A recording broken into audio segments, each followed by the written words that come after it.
ഒന്ന് ചുമയ്ക്കുമ്പോഴോ തുമ്മുമ്പോഴോ അല്ലെങ്കിൽ ഒന്ന് കയറ്റം കയറുമ്പോഴോ ഒന്ന് ഓടുമ്പോഴോ അല്ലെങ്കിൽ ഒന്ന് ചിരിക്കുമ്പോഴോ അല്പം മൂത്രം അങ്ങ് ഇറ്റ് പോവുകയാണെങ്കിൽ എന്തൊരു അസ്വസ്ഥയായിരിക്കും അത്. സാധാരണ ഇതിൽ ഇങ്ങനെ മൂത്രം ഇറ്റ് പോകുന്നത് ചിലരെ സംബന്ധിച്ചിടത്തോളം നിരന്തരമായി കണ്ടുവരുന്ന ഒരു അവസ്ഥയാണ്. അവർക്ക് അവരുടെ ആരാധനാക്രമങ്ങളിൽ ഏർപ്പെടുവാനോ അല്ലെങ്കിൽ മറ്റ് രീതിയിലുള്ള പ്രാർത്ഥനാ സമയങ്ങളിലോ മറ്റുമൊക്കെ പ്രയാസം അനുഭവപ്പെടുന്നതായി കാണാം. ഇതിനായി ചികിത്സയ്ക്ക് ഒട്ടനവധി രോഗികൾ വരാറുമുണ്ട്. എന്നാൽ ഇത് ലൈംഗിക പ്രശ്നങ്ങളുമായിട്ട് നേരിട്ട് ബന്ധമുള്ളതാണോ എന്ന് ചോദിച്ചാൽ നേരിട്ട് ബന്ധം ഇല്ല. എന്നാൽ ഇതിന് ലൈംഗികതയുമായിട്ടൊരു ബന്ധങ്ങൾ പല രൂപത്തിൽ കാണപ്പെടുന്നുമുണ്ട്. അത് ഞാൻ വിശദീകരിക്കാം. അതിനു മുമ്പ് ഇതെന്തുകൊണ്ടാണ് ഇങ്ങനെ സംഭവിക്കുന്നത്, ആർക്കെല്ലാമാണ് സംഭവിക്കുന്നത്, അത്തരം കാര്യങ്ങളും നാം കണക്കിലെടുക്കേണ്ടതുണ്ട്. ഞാൻ ഡോക്ടർ അജയൻ വർഗീസ്, കോഴിക്കോട് ജില്ലയിൽ കുന്നമംഗലം പന്തീർപ്പാടത്തുള്ള institute of sexual and reproductive medicine എന്ന സ്ഥാപനത്തിൻ്റെ ഡയറക്ടറാണ്. International association of sexual medicine practitioners modern medicine എന്ന അസോസിയേഷൻ്റെ അഖിലേന്ത്യാ ചെയർമാനുമാണ്. നമുക്ക് കാര്യത്തിലേക്ക് വരാം. ഒരു വ്യക്തി ഒന്ന് ചുമയ്ക്കുന്നു, അപ്പോൾ അല്പം മൂത്രം പോകുന്നു, അവരുടെ അടിവസ്ത്രം നനയുന്നു. ഈ വ്യക്തിയെ സംബന്ധിച്ചിടത്തോളം അത് അവിടെ ഒരു അസ്വസ്ഥത ഉണ്ടാകുന്നു എന്നുള്ളത് മാത്രമല്ല, എന്താണ് ഇതിൻ്റെ കാരണമെന്നുള്ള ചിന്ത വരുന്നു. മാത്രമല്ല ഇത് മറ്റൊരു രീതിയിലുള്ള ഒരു അസുഖമാണോ, എന്താണ് ഇതിൻ്റെ പ്രശ്നങ്ങൾ, അവർ ആകുലതയിലേക്ക് പോകുന്നു. ഇതിന് മലയാളത്തിൽ ഒരു പ്രത്യേക വാക്കുണ്ട്, അജിതേന്ദ്രിയത്വം എന്നാണ് അത് പറയുന്നത്. ഇത് കേട്ടാൽ തന്നെ നമുക്ക് ആർക്കും മനസ്സിലാകുകയില്ല. മാത്രമല്ല ഇത് ഉച്ചരിക്കാൻ തന്നെ നമുക്ക് കുറച്ച് പ്രയാസമുള്ള വാക്കുമാണ്. യൂറിനറി ഇൻകോണ്ടിനൻസ് എന്നാണ് ഇംഗ്ലീഷിൽ പറയുന്നത്. എന്നാൽ സാധാരണക്കാർക്ക് മനസ്സിലാകുന്ന ഭാഷയിൽ നമുക്കതിനെ സിമ്പിളാക്കി എടുക്കാം. അത് മൂത്രം പിടിച്ചു വയ്ക്കാൻ കഴിയാത്ത അവസ്ഥ, അത്രമാത്രം മനസ്സിലാക്കിയാൽ മതി. മൂത്രം പിടിച്ചു വയ്ക്കാൻ കഴിയാത്ത അവസ്ഥ എന്ന് പറയുമ്പോൾ അത് രണ്ട് തരത്തിലുണ്ട്. ഒന്ന് ഞാൻ നേരത്തെ സൂചിപ്പിച്ചോണം, ഒന്ന് ഓടുമ്പോഴോ അല്ലെങ്കിൽ കയറ്റം കയറുമ്പോഴോ അല്ലെങ്കിൽ ഒന്ന് ചുമയ്ക്കുമ്പോഴോ ഒന്ന് തുമ്മുമ്പോഴോ മൂത്രം പോവുക, അതിനെ സ്ട്രെസ് ഇൻകോണ്ടിനൻസ് എന്നാണ് പറയുന്നത്. അതായത് ഒരു പ്രവൃത്തി ചെയ്യുന്നത് വഴിക്ക്. മറ്റത് അങ്ങനെയല്ല, മൂത്രം ഒഴിക്കാൻ നമ്മളൊന്ന് ആഗ്രഹിക്കുന്നു. അപ്പോൾ മൂത്രം ഒഴിക്കാൻ ആഗ്രഹിക്കുന്നു, നമുക്ക് മൂത്രം ഒഴിക്കാൻ ബാത്റൂമിലേക്ക് പോകണം. ഈ ചിന്ത വന്ന ഉടനെ തന്നെ നമ്മുടെ മൂത്രം പോവുക. അത് നമുക്ക് അവിടെ കൺട്രോൾ ചെയ്യാൻ പറ്റുന്നില്ല, ഒരു നിയന്ത്രണവും കിട്ടുന്നില്ല. ഇതിനാണ് അർജ് ഇൻകോണ്ടിനൻസ് എന്ന് പറയുന്നത്. ആഗ്രഹം ഉടലെടുത്ത് ഉടനടി മൂത്രം പോകുന്നു. ഇത് രണ്ടും രോഗിയെ സംബന്ധിച്ചിടത്തോളം അസ്വസ്ഥത ഉണ്ടാക്കുന്ന ഒരു കാര്യമാണ്.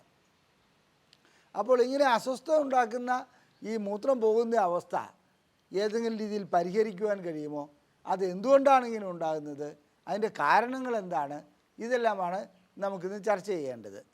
സാധാരണഗതിയിൽ ഒരു സ്ത്രീകളെ സംബന്ധിച്ചിടത്തോളം പ്രസവം നടക്കുന്നതോടുകൂടി അവരുടെ പെൽവിക് ഫ്ലോർ മസിൽ വീക്കാവുന്നുണ്ട്, അതായത് അതിൻ്റെ ശേഷി കുറയുന്നുണ്ട്.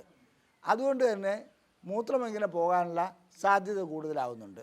ഇനി അതുകൂടാതെ അവരെ സംബന്ധിച്ചിടത്തോളം അവരുടെ ഹോർമോൺ ലെവലിലുണ്ടാകുന്ന വ്യത്യാസങ്ങൾ, അതുപോലെ തന്നെ സമ്മർദ്ദം വരുമ്പോൾ മൂത്രക്കുഴലുകളുടെ സ്പിഞ്ചർ, അതായത് ഇത് പുറത്തേക്ക് പോകാതിരിക്കാൻ അടഞ്ഞു നിർത്തുന്ന ഒരു മസിൽ ഉണ്ട്, ആ മസിൽ വീക്കാകുക, ഇങ്ങനെയുള്ള കാര്യങ്ങളിലൊക്കെയാണ് മൂത്രം പെട്ടെന്ന് പോകുന്ന അവസ്ഥ വരുന്നത്. ഇനി പുരുഷനെ സംബന്ധിച്ചിടത്തോളം ഇതേ അവസ്ഥകൾ തന്നെ വരാം. എന്നാൽ പ്രോസ്റ്റേറ്റ് ഗ്രന്ഥി തകരാറിലാകുമ്പോൾ ഈ മൂത്രം പോകുന്ന അവസ്ഥ വളരെ പെട്ടെന്ന് വരാറുണ്ട്. വേണ്ടത്ര മൂത്രം പോയി കഴിഞ്ഞാലും അതിനകത്ത് മൂത്രസഞ്ചിക്കകത്തത് ബാക്കി കിടക്കുന്ന അവസ്ഥ വരാറുണ്ട്. ഇനി അതുകൂടാതെ തന്നെ ഈ പ്രോസ്റ്റേറ്റ് ഗ്രന്ഥിയിൽ വരുന്ന മറ്റ് അസുഖങ്ങളും, അതായത് BPH മാത്രമല്ല ക്യാൻസർ, അങ്ങനെയുള്ള അസുഖങ്ങളും ഇതിനെ ബാധിക്കാറുണ്ട്. അപ്പോൾ ഇതിൻ്റെ മെക്കാനിസം എന്താണ്, മൂത്രം എങ്ങനെയാണ് പോകുന്നത്, നമ്മളിപ്പോൾ സാധാരണ രീതിയിൽ നമ്മളിരിക്കുമ്പോൾ നമ്മുടെ മൂത്രസഞ്ചി നിറഞ്ഞിരിക്കുകയാണെങ്കിൽ പോലും മൂത്രം പോകാത്തതിൻ്റെ കാരണം എന്താണ്? പുറത്തൊക്കെ അങ്ങനെ ആരുടെയും പോകാറില്ലല്ലോ, രോഗമുണ്ടെങ്കിൽ മാത്രമേ അങ്ങനെ പോകാറുള്ളൂ. ഈ മൂത്രം പുറത്തേക്ക് പോകുന്നതിന് ഒരു മസിൽ, അതായത് ഒരു സ്പിങ്ചറുണ്ട്, അതതിനെ മുറുക്കി അങ്ങനെ പിടിച്ചിരിക്കുകയാണ്. അതുകൊണ്ട് അത് അഴഞ്ഞാൽ മാത്രമേ മൂത്രം പുറത്തേക്ക് പോവുകയുള്ളൂ. മൂത്രം സഞ്ചി എത്ര നിറഞ്ഞാലും ശരി നമുക്ക് മൂത്രം പിടിച്ചു വയ്ക്കുവാൻ കഴിയും. ഈ മൂത്രസഞ്ചി നിറയുന്നതോടുകൂടി ഒരു സിഗ്നൽ തലച്ചോറിലേക്ക് ചെല്ലുന്നുണ്ട്. അപ്പോൾ തലച്ചോറിൽ ചെല്ലുമ്പോൾ ആ സിഗ്നൽ എന്ത് ചെയ്യുന്നു വെച്ചിട്ടുണ്ടെങ്കിൽ മൂത്രസഞ്ചി നിറഞ്ഞിരിക്കുന്നു, ഇനി ഈ ബ്ലാഡറിൻ്റെ മസിലുകളെ അമർത്താം, അതുപോലെ തന്നെ സ്പിങ്ചർ തുറന്നു കൊടുക്കാം എന്നുള്ളൊരു സിഗ്നൽ മുകളിൽ നിന്ന് വരുന്നു. അപ്പോൾ തലച്ചോറാണ് ഇതിനെ കൺട്രോൾ ചെയ്യുന്നത്. തലച്ചോറിൽ നിന്ന് ആ കൺട്രോൾ വേണ്ട രീതിയിൽ തലച്ചോറെന്ന് ഞാൻ ഇവിടെ ഉദ്ദേശിക്കുന്നത് നാഡീവ്യൂഹം, അത് വേണ്ട രീതിയിൽ വന്നില്ലെങ്കിൽ, അതായത് ഇത് നിറയുന്നതിന് മുമ്പ് തന്നെ ഈ സ്പിക്ചർ തുറക്കുകയും അതായത് നമ്മുടെ ബ്ലാഡറിൻ്റെ മസിലുകൾ പ്രവർത്തിക്കുകയും ചെയ്യുകയാണെങ്കിൽ തീർച്ചയായിട്ടും മൂത്രം പുറത്തേക്ക് പോവും. നാം അറിയാതെ തന്നെ പോവും. നമ്മുടെ നിയന്ത്രണത്തിലല്ല അത് വരുന്നത്. ഓവർ ആക്റ്റീവ് ബ്ലാഡർ എന്ന് പറയുന്ന ഒരവസ്ഥയാണിത്. അതായത് ബ്ലാഡറിൻ്റെ മസിലുകൾ ഓവറായിട്ട് ആക്ട് ചെയ്യുന്നു, കൂടുതലായി പ്രവർത്തിക്കുന്നു. അങ്ങനെ മൂത്രം പോകുന്ന ഒരവസ്ഥ വരുന്നു. മൂത്രം പോകുന്നതിന് ഒട്ടനവധി കാരണങ്ങൾ വേറെയുണ്ട്. ആ കാരണങ്ങൾ ഓരോന്നായി വിശദീകരിക്കാം. എന്നിരുന്നാലും ഈ അവസ്ഥ വന്നു കഴിഞ്ഞാൽ ഒരു രോഗിയെ സംബന്ധിച്ചിടത്തോളം വല്ലാത്ത അസ്വസ്ഥത ഉണ്ടാക്കുമെന്ന് ഞാൻ പറഞ്ഞു. ഇനി മലബന്ധമുള്ള സ്ത്രീയാവട്ടെ പുരുഷനാവട്ടെ അവർക്ക് ഈ രീതിയിലുള്ള മൂത്രം പോകുന്നൊരവസ്ഥ കാണുന്നുണ്ട്. ചിലരെ സംബന്ധിച്ചിടത്തോളം ഈ ചില മരുന്നുകൾ, അതായത് നിഫിഡിപ്പിൻ അങ്ങനെയുള്ള ഇതിന് പ്രഷറിന് ഉപയോഗിക്കുന്ന മരുന്നുകൾ, ഇനി അൾസറിന് ഉപയോഗിക്കുന്ന മരുന്നുകൾ, അതുകൂടാതെ ഇതിനകത്ത് മാനസിക രോഗങ്ങൾക്ക് ഉപയോഗിക്കുന്ന മരുന്നുകൾ കഴിക്കുന്നവരെ സംബന്ധിച്ചിടത്തോളം ബ്ലാഡർ ഓവർ ആക്റ്റീവ് ആവുന്നുണ്ട്. അതുപോലെ തന്നെ സ്പിങ്ചറിൻ്റെ പ്രവർത്തനം തകരാറിലാവുന്നുണ്ട്. അതോടുകൂടി മൂത്രം ഇങ്ങനെ പോകുന്നതായി കാണാം. അപ്പോൾ ഇതിന് വ്യക്തമായിട്ട് ഓരോരോ കാരണങ്ങൾ എന്താണെന്നുള്ളത് ഞാൻ വിശദീകരിക്കാം. ആദ്യമായി ഇതിൻ്റെ കാരണങ്ങളിലേക്ക് പോകാം. പ്രമേഹമുള്ള വ്യക്തികളിൽ തീർച്ചയായിട്ടും ഇങ്ങനൊരു അവസ്ഥ ഉണ്ടാകുന്നുണ്ട്. അവരെ സംബന്ധിച്ചിടത്തോളം അവരുടെ നിയന്ത്രണം നഷ്ടപ്പെടുന്നതാണ് ഇതിനകത്ത് പ്രശ്നം. അത് ഞരമ്പ് സംബന്ധമുള്ളതാകാം, അതുപോലെ തന്നെ ബ്ലാഡറിൻ്റെ പ്രശ്നങ്ങളാകാം, അണുബാധയാകാം. ഇനി സ്ട്രോക്കുള്ള വ്യക്തികൾക്ക്, ഒരിക്കൽ സ്ട്രോക്ക് വന്ന വ്യക്തികളെ സംബന്ധിച്ചിടത്തോളം അവരുടെ മൂത്രം നിയന്ത്രണത്തിൽ കിട്ടുകയില്ല. ഞാൻ നേരത്തെ സൂചിപ്പിച്ചല്ലോ തലച്ചോറിൽ നിന്നുള്ള കൺട്രോള്, ആ കൺട്രോൾ പോകുന്നതാണ് അതിൻ്റെ പ്രശ്നം. ഇനി തലച്ചോറിൽ തന്നെ അനുഭവപ്പെടുന്ന മറ്റൊരു അസുഖമുണ്ട്, മൾട്ടിപ്പിൾ സ്ക്ലീറോസിസ്. അതും ഏതാണ്ട് ഇതേ രൂപത്തിൽ തന്നെ അവസ്ഥ സൃഷ്ടിക്കുന്നു. മൂത്രത്തിൻ്റെ നിയന്ത്രണം ഇല്ലാതായി പോകുന്നു, മൂത്രം അങ്ങനെ പോയിക്കൊണ്ടേയിരിക്കുന്നു. ഇനി അത് കൂടാതെ ഞാൻ സാധാരണ ഇതിലുള്ള UTI, അതായത് അണുബാധ, മലബന്ധം, ഇതൊക്കെ പറയുകയുണ്ടായി. ഇതുകൂടാതെ പ്രസവ സമയത്ത് സാധാരണ എല്ലാ സ്ത്രീകൾക്കും മൂത്രം നിയന്ത്രിക്കുവാൻ കഴിയുന്നില്ല. കാരണം കുട്ടി ഉള്ളിലുണ്ടാകുന്നതോട് അതിൻ്റെ വളർച്ചയോടുകൂടി പെൽവിക് ഫ്ലോർ മസിൽസ് അല്പം വീക്കാകാറുണ്ട്. അതുപോലെ തന്നെ നിയന്ത്രണം കിട്ടാത്ത രീതിയിൽ ബ്ലാഡർ നിറയുന്നതോടുകൂടി ഇതിനെ അമർത്തപ്പെടുന്നു. അങ്ങനെ മൂത്രം പോകുന്ന അവസ്ഥയുണ്ട്. അത് പ്രസവാനന്തരം മാറിക്കിട്ടാറുമുണ്ട്. പിന്നെ ആർത്തവ വിരാമത്തോടുകൂടി ചില മസിലുകളുടെ നിയന്ത്രണം തകരാറിലാകുന്നു. അതുപോലെ തന്നെ ഈസ്ട്രജൻ്റെ അളവ് കുറയുന്നു. ഈ അവസ്ഥയിലൊക്കെ മൂത്രത്തിൻ്റെ നിയന്ത്രണം ഇല്ലാതാകാറുണ്ട്. പുരുഷനെ സംബന്ധിച്ചിടത്തോളം പ്രധാനമായും സംഭവിക്കുന്നത് പ്രോസ്റ്റേറ്റ് ഗ്രന്ഥിയും അതിനോടനുബന്ധിച്ചുള്ള അസുഖങ്ങളുമാണ്. അപ്പോൾ ഇതിനെ ചികിത്സ എങ്ങനെ വേണമെന്നുള്ളതാണ്. ചികിത്സയെ സംബന്ധിച്ചിടത്തോളം ഏറ്റവും ആദ്യം മനസ്സിലാക്കേണ്ടത് ഇതിൻ്റെ കാരണം എന്താണെന്നുള്ളത് കണ്ടുപിടിക്കുക. ചിലപ്പോൾ സ്ട്രോക്ക് അനുഭവപ്പെട്ട വ്യക്തികൾക്കും മൾട്ടിപ്പിൾ സ്ക്ലീറോസിസ് ഉള്ള വ്യക്തികൾക്കും ഒന്നും ഇത് ചികിത്സിച്ച് അത്ര എളുപ്പം മാറ്റിയെടുക്കാൻ കഴിയുകയില്ല.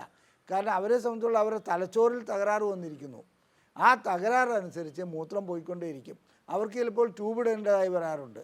അത് ഫോളിസ് കത്തീറ്റർ, അങ്ങനെ ട്യൂബ് മൂത്രം പോകാനുള്ള കുഴലിടേണ്ടി വരാറുണ്ട്. അതേസമയത്ത് മറ്റു രീതിയിലുള്ള മലബന്ധമുള്ള വ്യക്തികൾ, അമിത വണ്ണമുള്ള വ്യക്തികൾ, ഇവർക്കൊക്കെ വണ്ണം കുറയ്ക്കുകയും അതുപോലെ തന്നെ മലബന്ധത്തിനുള്ള ചികിത്സ നൽകുകയും ചെയ്യുകയാണെങ്കിൽ അവരുടെ ഈ മൂത്രം പുറത്തേക്ക് പോകുന്ന, അല്ലെങ്കിൽ മൂത്രം പെട്ടെന്ന് ഒഴിഞ്ഞു പോകുന്ന അവസ്ഥ നമുക്ക് നിയന്ത്രിക്കുവാൻ കഴിയും. ഇതുകൂടാതെ ചില വ്യക്തികളെ സംബന്ധിച്ചിടത്തോളം അവർക്ക് പെൽവിക് ഫ്ലോർ മസിൽ അവർ വീക്കായിട്ടുണ്ടാവും. അതിന് കീഗൽ എക്സസൈസ് ചെയ്യുകയാണെങ്കിൽ, അതായത് പെൽവിക് ഫ്ലോർ മസിലിന് ശക്തി കൂട്ടുന്ന എക്സർസൈസ് ചെയ്യുകയാണെങ്കിൽ തീർച്ചയായിട്ടും അവർക്കൊരു പരിഹാരം ഉണ്ടാക്കുവാൻ കഴിയും. പ്രമേഹമുള്ള വ്യക്തികളെ സംബന്ധിച്ചിടത്തോളം അവരുടെ പ്രമേഹം നിയന്ത്രിക്കാതിരിക്കുന്നിടത്തോളം കാലം ഈ പ്രശ്നങ്ങൾക്കൊരു പരിഹാരം ഉണ്ടാകുകയില്ല. വ്യക്തമായ അതായത് ചികിത്സ പ്രമേഹത്തിന് നൽകി, അതായത് വ്യായാമം, അതുപോലെ മരുന്നുകൾ, ആഹാര നിയന്ത്രണം, ഇതെല്ലാം നടത്തി പ്രമേഹം നിയന്ത്രിച്ചാൽ മാത്രമേ അതിനുള്ള പരിഹാരം ഉണ്ടാകുകയുള്ളൂ. ഇനി അടുത്തത് പ്രോസ്റ്റേറ്റ് ഗ്രന്ഥിയുടെ. പുരുഷനെ സംബന്ധിച്ചിടത്തോളം പ്രോസ്റ്റേറ്റ് ഗ്രന്ഥിക്ക് പ്രശ്നമുണ്ടെങ്കിൽ അതിനനുസരിച്ചുള്ള മരുന്നുകൾ കഴിക്കേണ്ടതുണ്ട്. ചിലരെ സംബന്ധിച്ചിടത്തോളം പ്രോസ്റ്റേറ്റ് വളരെയധികം വീക്കം വന്ന് മൂത്രം പോകാത്ത ഒരവസ്ഥ വരുന്ന അവസ്ഥ ഉണ്ടാകാറുണ്ട്. അങ്ങനെ മൂത്രം പോകാത്ത ഒരവസ്ഥ വരുന്ന വ്യക്തികളെ സംബന്ധിച്ചിടത്തോളം ചില സന്ദർഭങ്ങളിൽ പ്രോസ്റ്റേറ്റിന് ഓപ്പറേഷൻ ചെയ്യേണ്ടതായി വരുന്നുണ്ട്.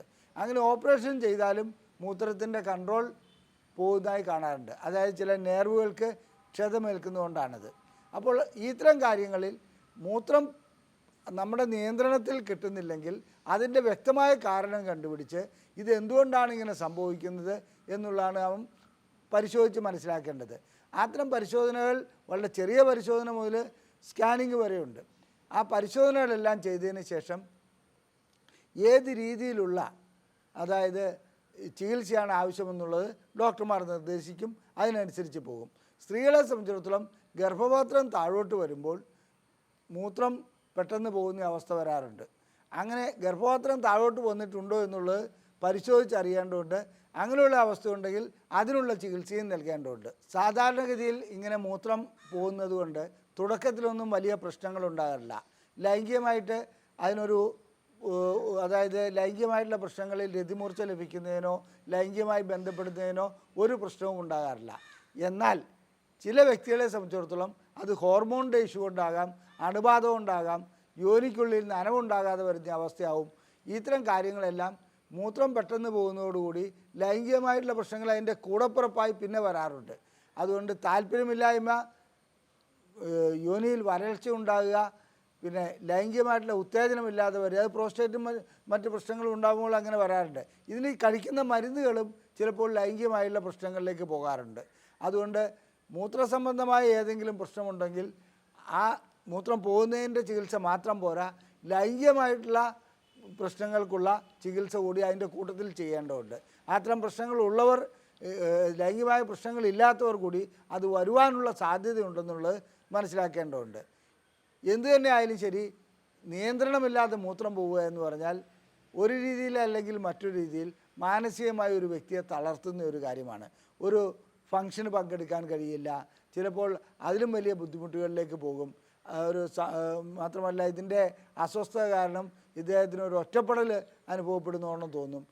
ഞാൻ പറയട്ടെ, ഇതിന് വ്യക്തമായ ചികിത്സയുണ്ട്. ഈ ചികിത്സ നടത്തി അതിനുള്ള പരിഹാരം കണ്ടെത്തുകയാണ് വേണ്ടത്. ലൈംഗികമായ പ്രശ്നങ്ങൾക്ക് ചികിത്സ നൽകുന്ന ഒരു സ്ഥാപനമാണ് ISRM. ഞങ്ങൾ പ്രസിദ്ധീകരിക്കുന്ന ബുക്ക്ലെറ്റുകൾ സൗജന്യമായി ലഭിക്കുവാൻ ISRM എന്ന് ടൈപ്പ് ചെയ്ത് ഈ നമ്പറിലേക്ക് വാട്സപ്പ് ചെയ്യുക, ഇവിടെ തന്നിരിക്കുന്ന നമ്പറിലേക്ക്. അതുപോലെ തന്നെ നിങ്ങൾക്ക് ലൈംഗികമായിട്ടുള്ള ചികിത്സ ആവശ്യമുണ്ടെങ്കിൽ അത് പ്രമേഹം മൂലമുണ്ടാകുന്ന ലൈംഗിക ശേഷി കുറവാവട്ടെ, മറ്റ് രോഗങ്ങൾ മൂലമുണ്ടാകുന്ന ലൈംഗിക ശേഷി കുറവാവട്ടെ, ശീഘ്രസ്ഖലനമാകട്ടെ, അതുപോലെ തന്നെ താല്പര്യമില്ലായ്മയോ രതിമൂർച്ച ലഭിക്കാതെയോ അങ്ങനെയുള്ള പ്രശ്നങ്ങളാവട്ടെ, ഇതുകൂടാതെ വിവാഹം കഴിഞ്ഞിട്ട് ലൈംഗികമായി ബന്ധപ്പെടാൻ കഴിയാത്ത അവസ്ഥയാകട്ടെ, ഏത് രീതിയിലുള്ള ലൈംഗിക പ്രശ്നങ്ങൾക്കും സ്ത്രീകൾക്കും പുരുഷന്മാർക്കും ചികിത്സ നൽകുന്ന ഒരു സ്ഥാപനമാണ് ISRM. ഞങ്ങളുടെ ചികിത്സ ആവശ്യമുണ്ടെങ്കിൽ ഈ നമ്പറിൽ വിളിച്ച് ബുക്ക് ചെയ്യാവുന്നതാണ്. അതുപോലെ തന്നെ നിങ്ങൾക്ക് വീഡിയോ ഇഷ്ടപ്പെട്ടുവെങ്കിൽ നിങ്ങളുടെ സുഹൃത്തുക്കൾക്ക് ഇത് ഷെയർ ചെയ്യുക, ലൈക്ക് ചെയ്യുക, നിങ്ങളുടെ അഭിപ്രായങ്ങൾ കമൻറ്റ് ബോക്സിൽ രേഖപ്പെടുത്തുക. നന്ദി, നമസ്കാരം.